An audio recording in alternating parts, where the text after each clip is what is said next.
Lunes 12 de abril, saludos señoras, señores, bienvenidos como cada día a este espacio, a esta revista de prensa, a este recorrido que hacemos por el kiosco, por las portadas de los periódicos que se editan en Córdoba, Diario Córdoba, ABC, El Día de Córdoba y también, como siempre, vistazo a la prensa digital. Hoy, como suele ocurrir los lunes, cada editorial, cada empresa sale por un sitio y sí que hay una foto en común que luego comentamos, que es la del desastre ayer en el Arcángel. El Diario Córdoba escoge la peatonalización para su tema de apertura. La pandemia, dice, saca de la agenda los proyectos de peatonalización, comerciantes y vecinos. Valora los cambios en Cruz Conde y La Ribera. La foto de Paco González, el Córdoba Club de Fútbol decepciona en el Arcángel. Un verbo, me parece a mí, que se le queda un poco cortito a lo que ocurrió ayer en el campo de fútbol de La Ribera, del estadio del Arcángel junto al río. El diario ABC habla, en este caso, el tema de apertura es un tema nacional, o en concreto de las elecciones en Madrid. La justicia borra a Toni Cantó de la lista del Partido Popular y el que fuera alcalde de Toledo, a Conde. Y la foto sí que es para el Córdoba, una foto que firma en este caso Valerio Merino. El Córdoba se acerca al descenso. Y bueno, en la foto vemos como un Javi Flores impotentes deja pasar, o se le escapa un balón de los que la pugna en el partido de ayer. En el diario El Día también el titular es local. Córdoba logra administrar más de 31.000 vacunas en 6 días y la foto también camino del desastre. La foto en este caso la firma Miguel Ángel Salas y pues en este caso Sidibé, quien se lamenta después de haber visto cómo se le escapaban al Córdoba todas sus opciones, o prácticamente a todas. Luego nos lo analizarán Fernando López y Nacho Serrano. ¿Qué puede hacer el Córdoba a partir de ahora? Complicado, luego hablaremos de este asunto. El titular, el que veíamos, el de la sanidad. Empezamos por el diario Córdoba, por el Decano, que habla, como decíamos, de peatonalización. Bueno, la verdad es que la información que publica, que firma Isabel Leña, más que hablar de lo que hay, es de lo que no hay, porque se cumplen 10 años, dice, desde la última gran reforma, que fue la de La Ribera y la de la calle Cruz Conde, y los proyectos que había, imitación de aquellos otros proyectos, se han quedado en eso, en proyectos. Es verdad que no ha habido ningún proyecto muy serio, me refiero muy serio en cuanto a verlo con presupuesto, a verlo con plan de obra, pero ha habido algunas alternativas, algunas propuestas, incluso algún ensayo. Recuerden que en Ciudad Jardín se probó algún día peatonalizar la parte que pega a los jardines de veterinaria. También en La Viñuela hay algunas zonas que sí que no, que se abre, que no se abre. También ha habido algunos barrios que han probado. Ciudad Jardín también se intentó en otras zonas peatonalizar. Recuerden el proyecto de las grandes manzanas que propuso siendo alcalde José Antonio Nieto. Pero lo cierto es que desde la calle Cruz Conde, como vemos en la foto del diario Córdoba, o La Ribera, no ha habido nada. Analiza también el artículo, este reportaje de Isabel Leña, analiza cómo era antes y cómo es ahora, tanto la calle Cruz Conde como La Ribera. Y son dos experiencias totalmente contrarias. La calle Cruz Conde ha tenido épocas de mayor esplendor y ahora actualmente no sabemos si es consecuencia fundamentalmente de la crisis o de la propia peatonalización, no lo sé, pero lo cierto es que hay muchos locales vacíos. También es verdad que en Cruz Conde es donde el precio del alquiler es más alto en toda Córdoba y eso se nota. Hay muchas empresas, sobre todo franquicias, que abren, prueban y no sale y cierran, ¿no? Y eso hace que haya una rotación muy grande de negocios.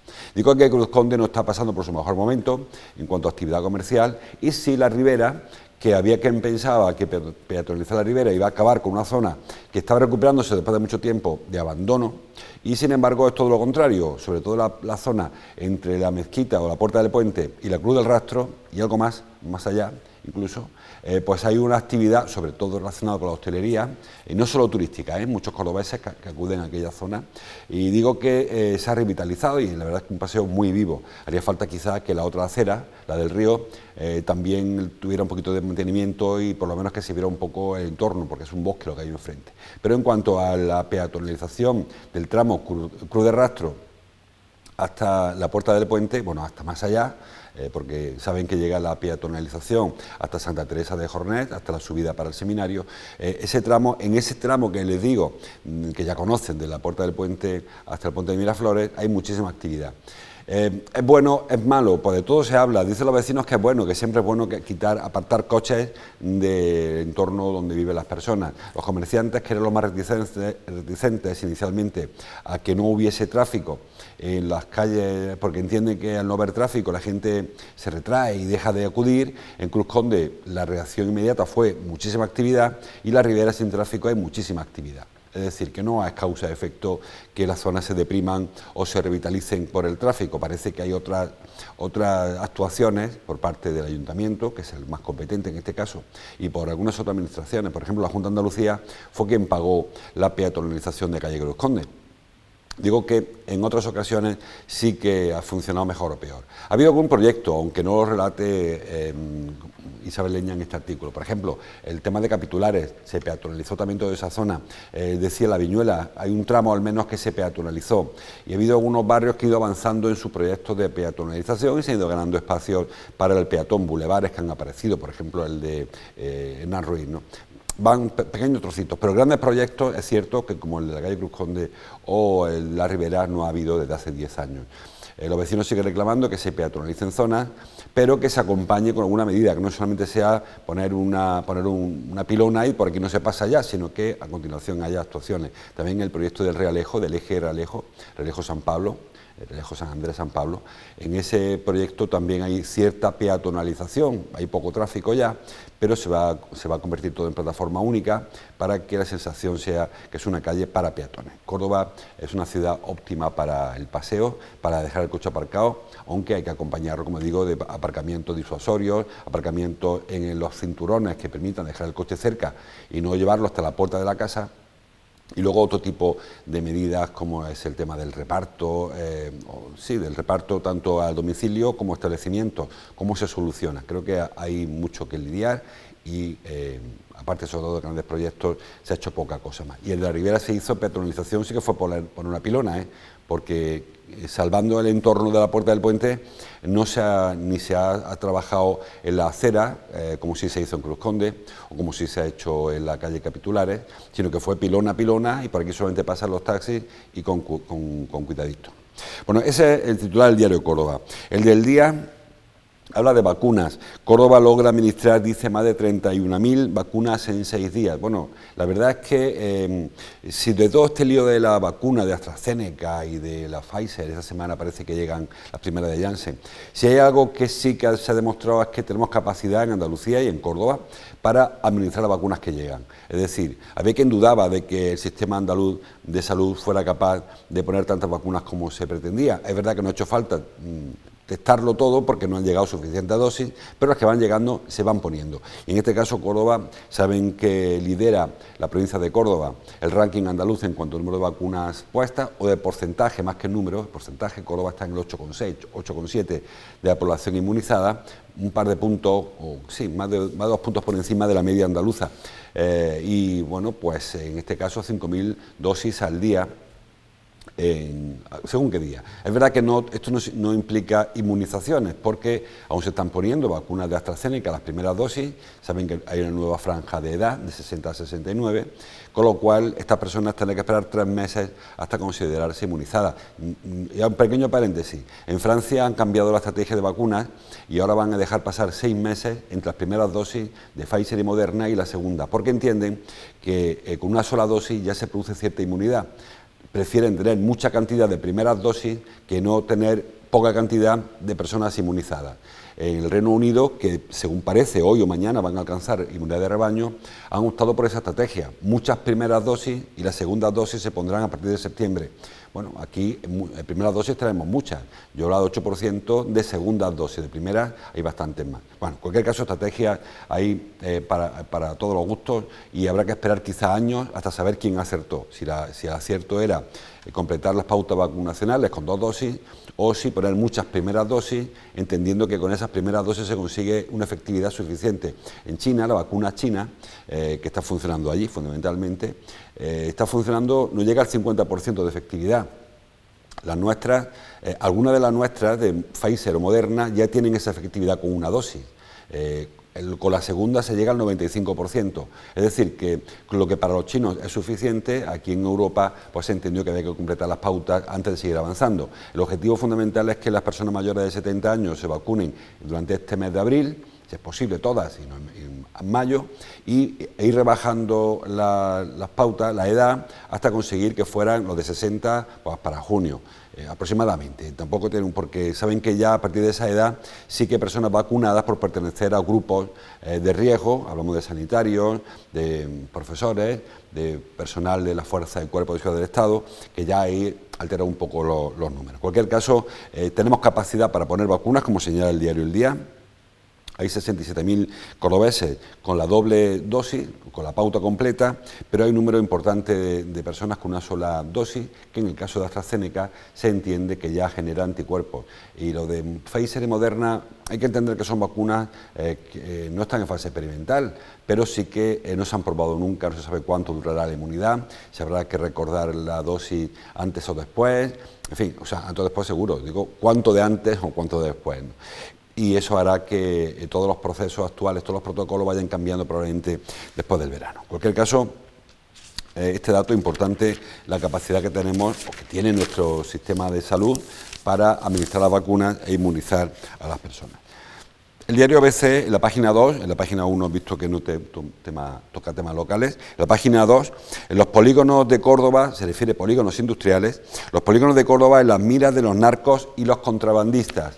Claro, esto es los daños colaterales de vivir en una ciudad que está en el centro de todo, que es muy interesante para que vengan los militares a colocar su base logística, es muy interesante para que se instalen empresas como Amazon o como quien sea, o como el Corte Inglés para distribuir desde Córdoba, y también es muy atractivo para que narcotraficantes y contrabandistas pues digan, oye, puedo montar yo una sucursal en Córdoba que lo tengo todo cerca.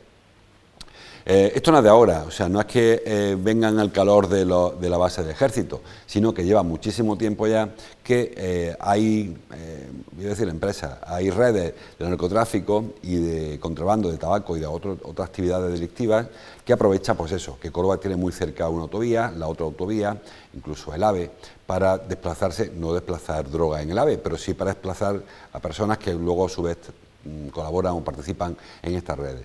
La policía lo sabe, la policía, como decía el del otro, el del chiste, la policía no es tonta, sabe que esto está ocurriendo y lleva tiempo persiguiendo, vigilando y actuando, y recurrentemente tenemos información sobre actuaciones contra bandas que actúan en los polígonos, que los utilizan sobre todo para recepcionar droga que llega de la costa y para distribuirla por donde sea, incluso por Europa, ¿no? Bueno, pues igual que los narcotraficantes lo saben, el centro logístico que supone Córdoba, pues lo saben también, la policía, y se actúa. Pero es significativo ver hasta qué punto, hasta qué perspectiva, o desde qué perspectiva se ve la centralidad de Córdoba y la potencialidad, la distribución, aunque sea de un hecho delictivo, de un hecho delincuencial, ¿no? Como es el tema del narcotráfico o del contrabando de tabaco. Córdoba, la posición no la ha inventado ahora el ejército. Córdoba está donde está porque es un cruce de caminos desde la época de los turdetanos, que es cuando se decidió fijar aquí un centro poblacional, porque está cerca del río, cerca de los caminos, cerca de la sierra, cerca de la campiña. Era en aquella época el último vado natural que tenía el río, desde Córdoba para abajo no se podía cruzar el río ya, prácticamente, había algún punto en el que también quizás, pero el gran vado era el de Córdoba, y por eso se fijó aquí la población, y durante estos 2.500, 3.000 años, pues ha ido avanzando Córdoba en ese cruce de caminos, en esa encrucijada, que también han descubierto, lógicamente, pues los malos de la película, los que se dedican al contrabando de tabaco o al narcotráfico de sustancias estupefacientes, que también en Córdoba han fijado hace bastante tiempo ya, pues centros de almacenamiento y de distribución. Más cosas. Dice el diario Córdoba en el sumario ya, los impagos ahogan a los autónomos tras un año sin actividad. La verdad que la información tampoco hay que ser ninguna novedad, creo que nadie duda de que un año sin trabajar, pues hay pocos bolsillos, pocas libretas corrientes, libretas de ahorro que lo soporten, cuentas corrientes, porque los ahorros se acaban. Lamentablemente hay muchas personas, muchos autónomos que no tienen ese colchón para aguantar un año sin trabajar, la mayoría, lamentablemente, porque muchos negocios van al día, funcionan incluso a base de pólizas de crédito. Si encima estás un año sin ingresar o ingresando menos, pues la situación de estrangulamiento, de ahogo que titula el diario Córdoba es evidente. No es una información local ni provincial, es de ámbito regional, pero creo que es extrapolable no solamente no a Córdoba, no a un barrio, no a una ciudad, no a un país, sino al mundo. Una persona, un año que ahora se cumple largo ya de inactividad para algunos sectores, porque hay otros que han ido bandeando, han ido recuperando cierta actividad, algunos, pero por ejemplo, para los guías turísticos, hace más de un año que no pueden trabajar. Hay sectores que se quedaron totalmente estrangulados porque la crisis le cortó la actividad. Y difícilmente, digo, todos los autónomos en este caso, o incluso trabajadores por cuenta ajena o empresarios, no tienen esa capacidad para aguantar un año a base de ahorros. Haga la estimación qué gasto tiene una familia al mes, multipliquen por 12 o 13 meses que llevamos y vean si está esa cantidad en su cuenta corriente. Y si no es así, pues dificultades evidentes, porque las ayudas están llegando pocas, tarde y mal, además con alguna dificultad a la hora del reparto o la distribución de estas ayudas que han prometido todos los gobiernos, desde el local menos hasta el nacional más, pasando por los autonómicos, provinciales, etcétera. Son ayudas que son insuficientes, son ciertamente un respirito, te dan, pero para vivir de eso, pues difícilmente. ¿Qué más cosas? El diario El Día, vamos a ir saltando un poco. El diario El Día titula en su portada: el coche eléctrico no llega al 1% de la flota de Córdoba. Bueno, aquí hace falta un plan por parte del gobierno, si de verdad la intención de los gobiernos es que haya un relevo en cuanto a los coches contaminantes, los coches sobre todo los diésel, hacia el eléctrico. Porque el precio de un coche eléctrico hoy por hoy es prohibitivo para muchas familias, sobre todo para las que están viéndose inmersas en un proceso extraño de esto de los ERTE o de una paralización de actividad. Hay un plan por ahí que habla de que se van a dar hasta 7.000 euros por vehículo para el achatarramiento, es decir, vehículos que haya que mandar al desguace, pero la diferencia entre un coche de un combustible y uno eléctrico no son 7.000 euros, con lo cual hará falta algún impulso más si realmente queremos cambiar la flota. La flota española es muy antigua, de la más antigua de Europa. La gente ha estado aguantando para cambiar de coche, esperando quizá este tipo de programas y de ayudas. Me consta que en Alemania hay bastante más ayudas que en España para cambiar de vehículo. Y aquí, pues con las ayudas que se están viendo venir, no va a ser suficiente para que se renuncie a un coche, tal y como tenemos ahora el concepto del vehículo, y sobre todo el repostaje, ¿no?, del vehículo hacia otro modelo. Porque el coche eléctrico tiene una serie de hándicaps que todos conocemos, el principal, el de la autonomía, que obliga o a tener una red de cargadores de batería mayor de la que hay, o utilizar coches híbridos que puedan manejarse tanto con gasolina como con electricidad. Si no es así, pues no se puede viajar a Madrid. Los coches eléctricos no aguantan 500 kilómetros. Y claro, pararte en una gasolinera durante hora y media, 2 horas a cargar un coche, pues tampoco parece que sea lo suyo. Creo que tiene que avanzar algo más antes de que nos convenzan. Y luego el tema de incluso la recarga domiciliaria. No es fácil colocar en una cochera, por ejemplo, comunitaria, un enchufe. Si la cochera es tuya, en una casa individual, todavía. No es fácil, pero es más fácil. El de la cochera comunitaria es un auténtico lío bajar un cable de tu casa o poner un contador, con lo que significa eso de coste. Es decir, que hace falta algo más que la intención del gobierno de que los coches cambien y alguna promesa que leí por ahí de que el año 2040 no habrá coches diésel en las calles. Bueno, vamos despacito porque hace falta más cosas que la pretensión o la voluntad de los gobiernos de cambiar las cosas. Hace falta una apuesta y si realmente el deseo político, la intención política es cambiar la flota, habrá que hacer algo más que anuncios y soltar estadísticas de vez en cuando. Hay más cosas. Habla también el diario ABC de vacunación en la página 2. Me saltó una cosilla que quería comentar antes. Dice el diario ABC: la vacunación crece un 50% en Córdoba, aunque se frena con la segunda dosis. Saben que la segunda dosis de AstraZeneca no se está administrando, con lo cual hay muchas primeras dosis y menos segundas dosis. Quería referirme, lo traen unos periódicos, sobre todo lo he visto los digitales. Lo he leído, por ejemplo, en Córdoba Hoy, creo. No, lo he leído en La Voz de Córdoba. Bueno, habla en varios periódicos digitales. Dice los periódicos que la Consejería de Salud y Familias, la del consejero Jesús Aguirre, va a proponer que las vacunas segundas dosis de AstraZeneca sean voluntarias. Por ejemplo, ABC lo trae la página en la versión digital, lo trae el Córdoba en la versión digital. Es decir, como hay esa duda de si la vacuna es o no dañina, perjudicial para algunas personas, la propuesta de la consejería, del consejero, lo hizo ya el propio presidente Juanma Moreno hace unos días, es que quien quiera que se la ponga y quien no, que no se la ponga. Pero hay que recordarle al consejero y al presidente que eso ya ocurre. Quien no quiere, no se la pone. Es decir, las vacunas en este país hasta ahora son voluntarias. La gente se la está poniendo por responsabilidad y según he leído también en algún otro periódico, pues está el 90 y tantos % de las personas a las que se les llama acuden al centro de salud, pero hay un 8%, creo que es el 8%, no me haga mucho caso lo de memoria, que no van. Es decir, que si no van estos, ¿por qué van a ir otros? La solución de ahora pasar la responsabilidad al paciente me parece que es eso, intentar escurrir el bulto. Las vacunas o son buenas o no son buenas, o son dañinas o no son dañinas. Pero eso es decir, es voluntario, repito, siempre fueron voluntarias. Distinto es que sin vacunas se vean reducidos algunos derechos, por ejemplo, a entrar al fútbol. Yo puedo entender que en el equipo, en el Arcángel, luego hablamos del Arcángel, hubiera un portero que te dijera a la puerta, tienes vacuna, pasa, y si no tienes, no pasa. Eso será cuando la vacunación sea más amplia, porque claro, con el porcentaje actual no entraría nadie. Entonces lo puedo entender. O que digan que en una guardería no entre un niño que le falte una vacuna, lo puedo entender. De hecho, algunas guarderías son muy estrictas en ese sentido.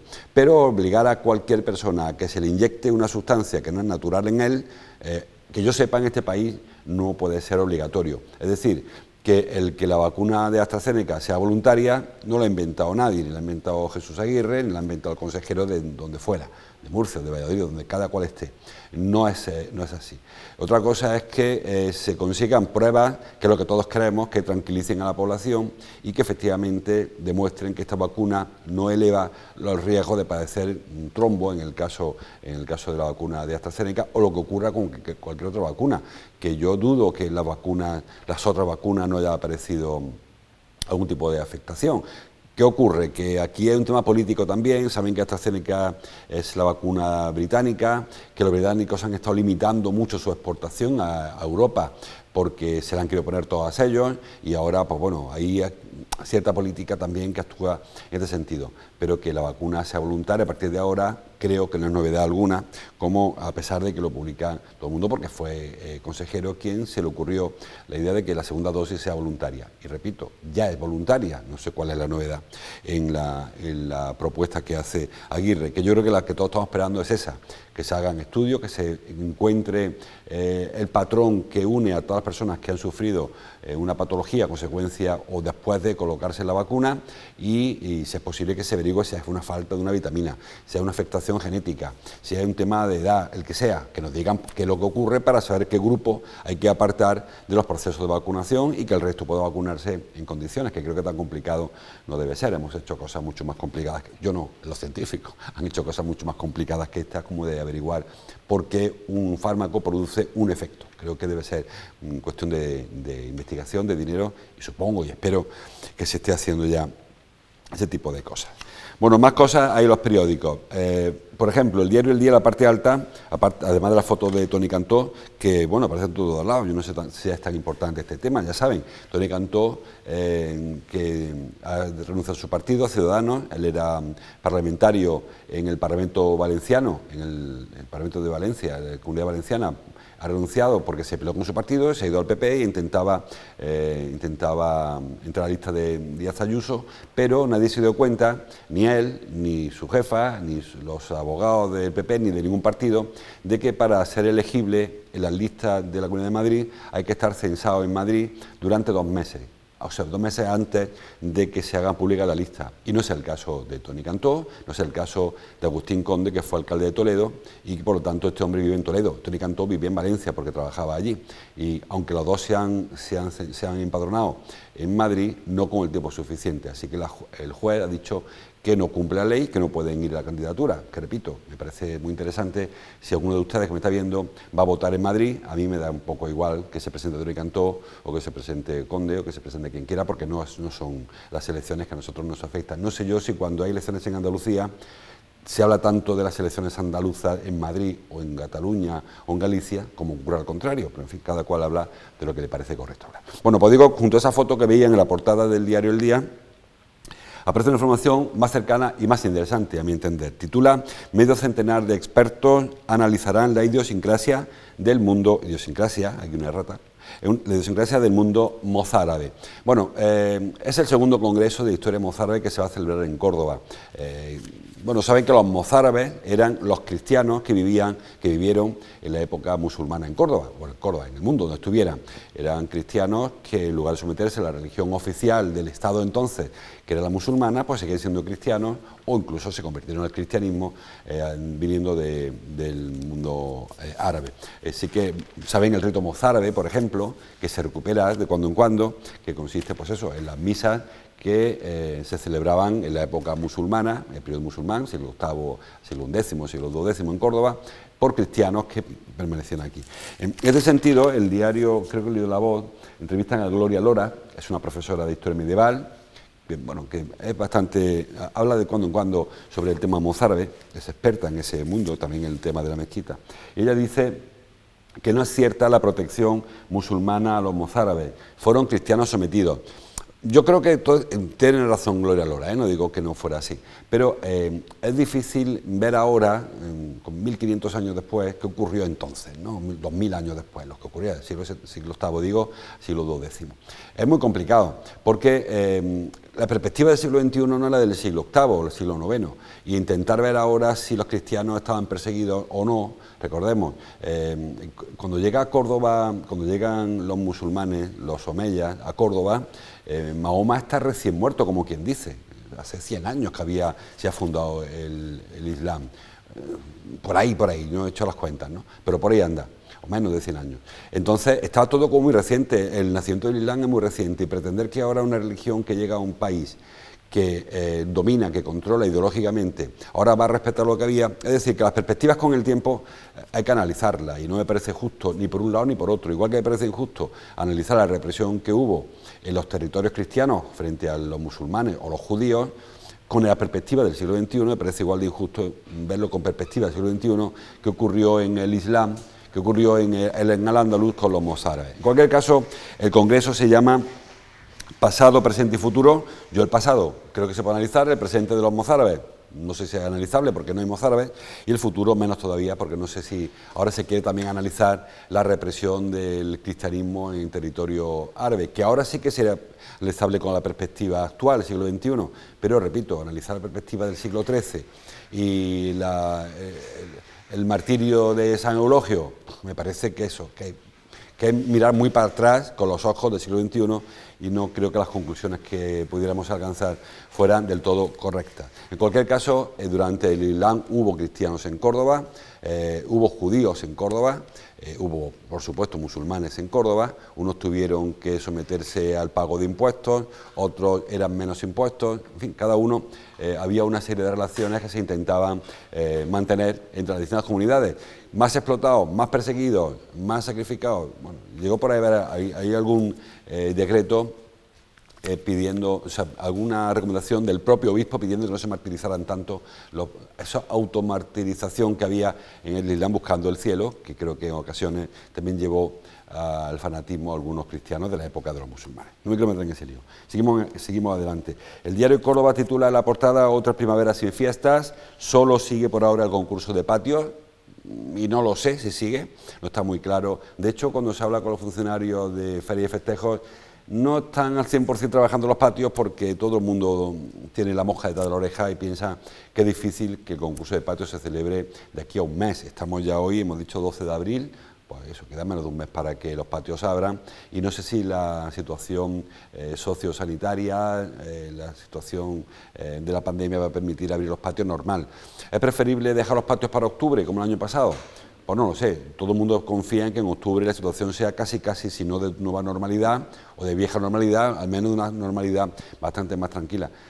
Pero como tampoco hay garantía, no se sabe. Se sabe que feria no va a haber, ni de día ni de noche, ni arenal ni no arenal, que al final el alcalde ha decidido que no va a autorizar que haya concentraciones de casetas o de falsas casetas en los bares, como propuso Ostecor. Supongo yo que los establecimientos adornarán las calles, aprovechando que ahora este mayo no es tan malo como el mayo pasado, pero no creo que haya otra cosa que eso.